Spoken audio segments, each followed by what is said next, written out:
Well, despite a growing international condemnation of the practice, the Palestinian Authority has vowed to plunge ahead with paying stipends to terrorists and their families.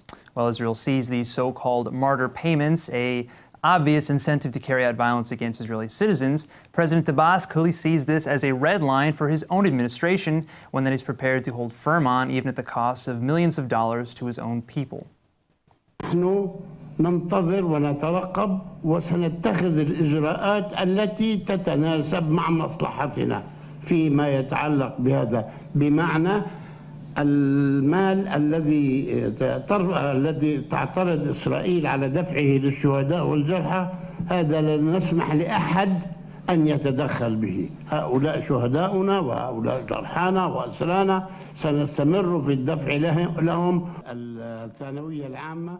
This comes less than a week after the Israeli government officially froze tax funds to the Palestinians that the state believed was being funneled to these martyr funds. Other nations around the world, most recently Australia, have similarly halted direct payments to the PA for similar reasons.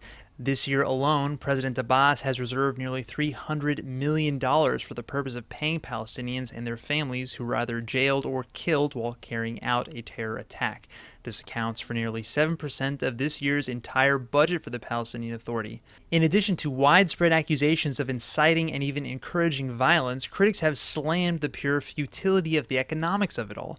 Many point out that this amount of money, if invested into Palestinian infrastructure, would serve a considerably better purpose, especially given Palestinian demands for aid following recent cuts to the UN's Palestinian Refugee Agency by the United States.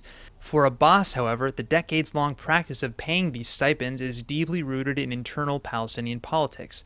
On a purely political level, analysts speculate that even if Abbas did want to halt the payments, it would be career suicide for him to do so, especially given his already low approval figures.